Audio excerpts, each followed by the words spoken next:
The biggest crusade, trust me, I will ever hit East Jamaica with a T. What's the T? The sound of the approaching God. I can't really do it.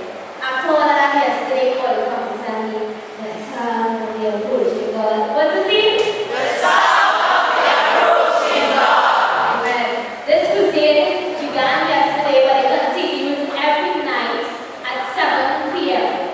But except for Tuesday. What was yesterday's sermon, by the way? Easter service. Oh, I was going to forget already. Today's sermon is what?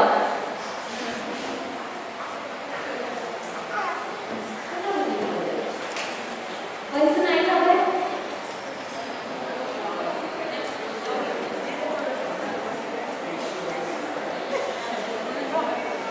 She. Tonight's topic is entitled The Original Terror. What's tonight's topic? The original terrorist. Tomorrow night is the dawn of our future. And on Tuesday, Jesus, He is who He is. What did I say?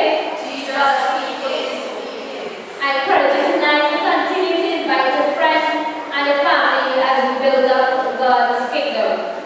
Enjoy the rest of the service.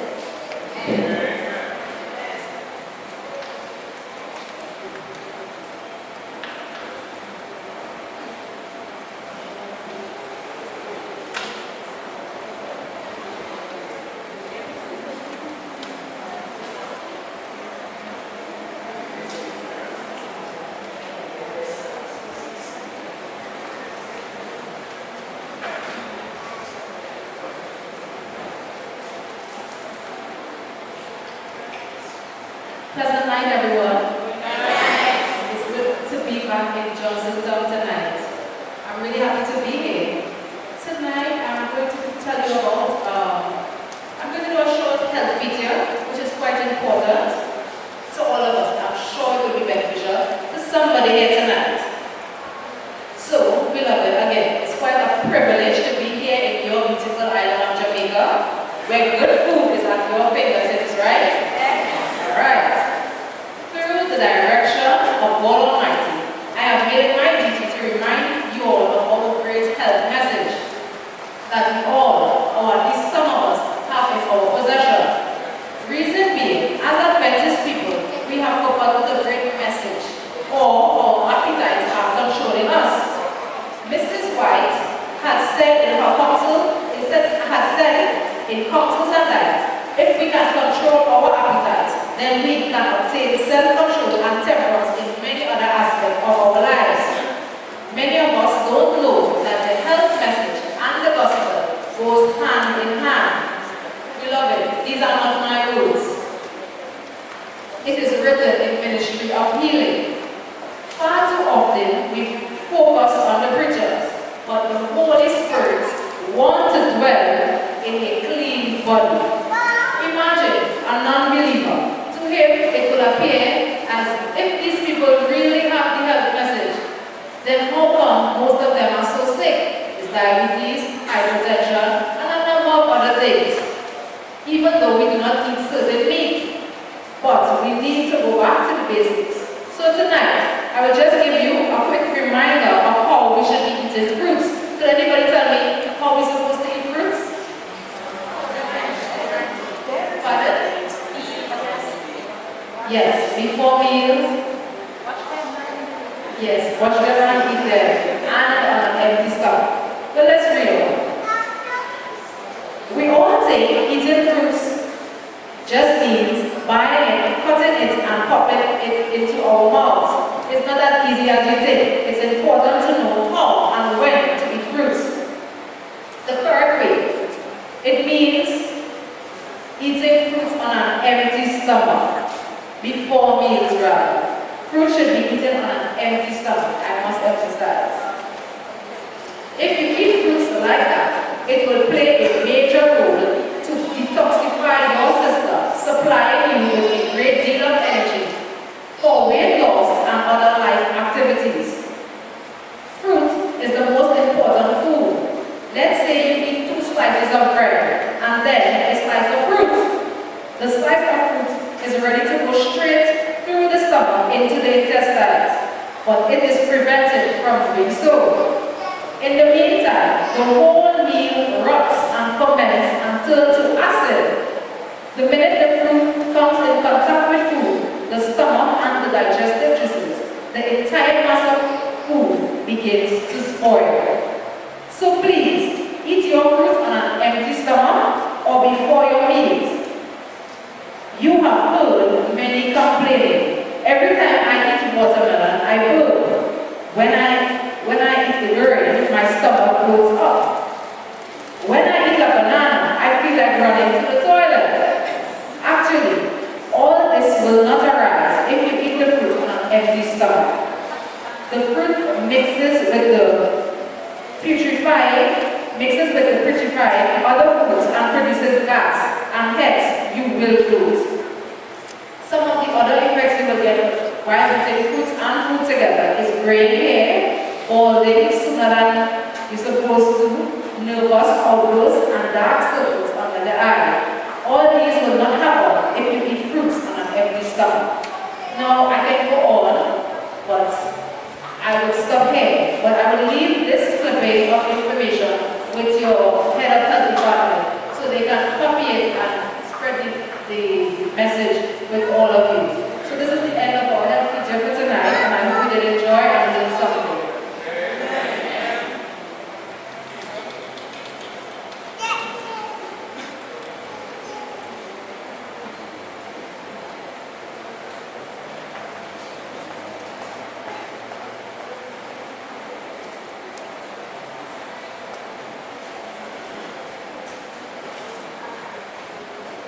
Ushers, please stand, please. We are waiting for the church, please stand. Let us pray.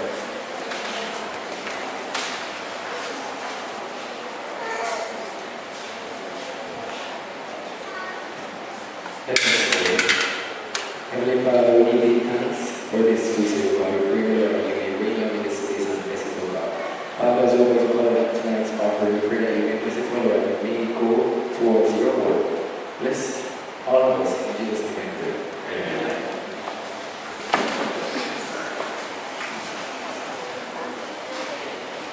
Give it with the stars above, give it with the wedding card. Give it with the stars above, give it with the wedding card. Give it with the stars above, give it with the wedding card.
11 to 14.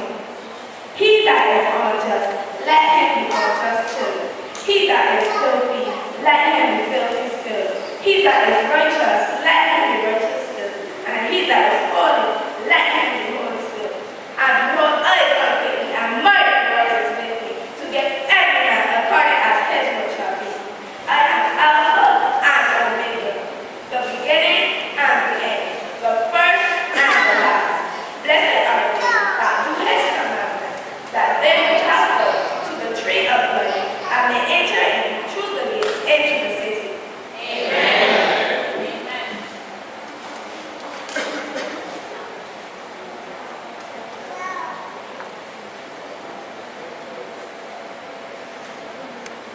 Good evening, church. The pleasure is mine to introduce the speaker for the night. Our speaker tonight is from North Street Seventh Adventist Church. He was baptized at the age of 7, and he's now 17 years old. So that 10 years he has given his life to Christ. He recently graduated from Queenston College, where he was the PRO and present worship coordinator, a member of the Foreign Languages Club, and a member of the swim team. He wants to become a journalist in the future. His hobbies are singing, texting, and socializing. And he has a passion in ministry, in singing. He was introduced to preaching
Good night, everyone.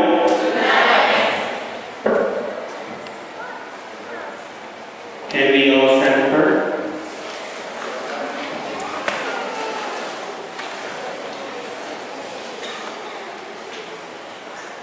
Dear Heavenly Father, Lord, as I am about to preach your word, help that I may preach with clarity and honor, and help that souls may be blessed, and others and unbelievers may be drawn closer to you. In Jesus' name I pray. Amen.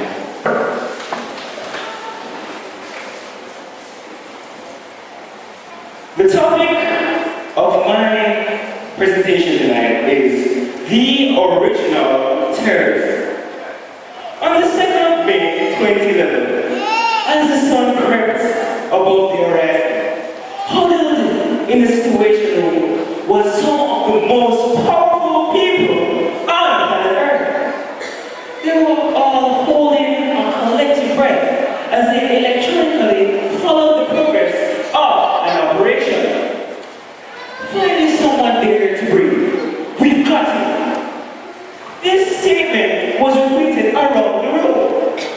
One top official was said to whip out his phone and call his sleeping opponent miles away. This caused ignited them and provided political divide. We've got him, he shouted into the phone. United States Special Forces in Pakistan has caught Bin Laden, the most terrorizing person in the world. But on that day, they moved in and they got him.